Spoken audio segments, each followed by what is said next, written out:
O Senhor está me fazendo entender e ver. Aleluia. Pegar 49 fios do cabelo dessa mulher. Colocar de novo na sua. Levanta ela que o diabo está jogando ela. Levanta. Levanta isso. Levanta ela. Olha para ela no direito. Aleluia. Ainda tem ela. Para fora a caixa. Para fora. Aleluia. O cabelo dela está dentro do chão. Na fechada do meu Deus. Vai dar aquela vela. Toma a caixa. Para fora. Aleluia.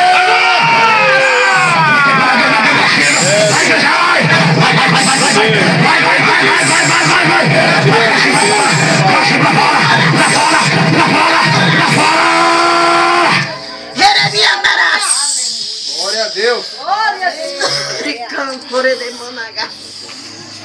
Ela está vomitando um câncer. Um câncer. Eita, Jesus. Maravilha. Isso é nosso meio, câncer de vômito.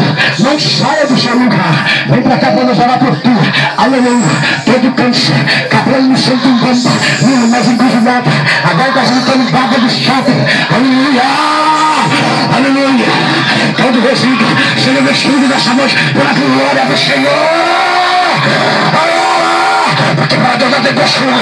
Ele é o Deus grande, é o Deus de vitória. É o Deus poderoso, é o Deus que cura, é o Deus que liberta. Seja curado agora. Aleluia.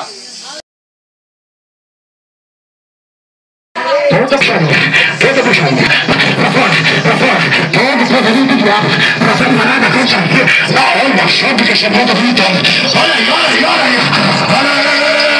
pra fora da unidade, porque para Deus não tem consigo, larga o útero agora, em nome de Jeová, vai clamar.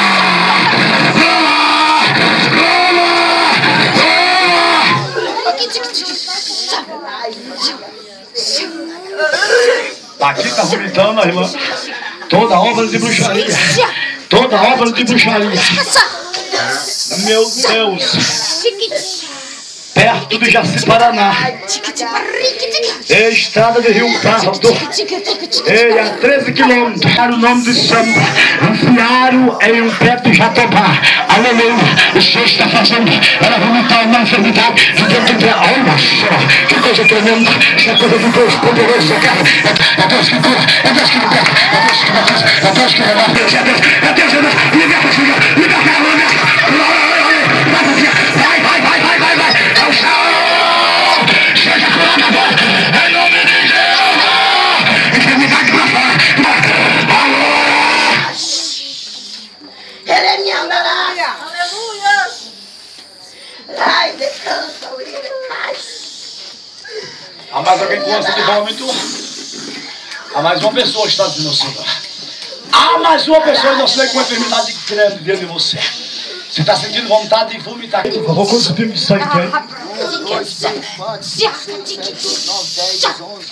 11 pingos de sangue. Oh, glória. Que significava 11 tipos de enfermidade. E o Senhor libertou essa mulher de algo tremendo e terrível. Porque Ele é o Deus de vitória, Ele é o Deus de glória. Onde tem Deus, é poderoso. A Senhor está aqui nessa noite. A glória dele está aqui nessa noite.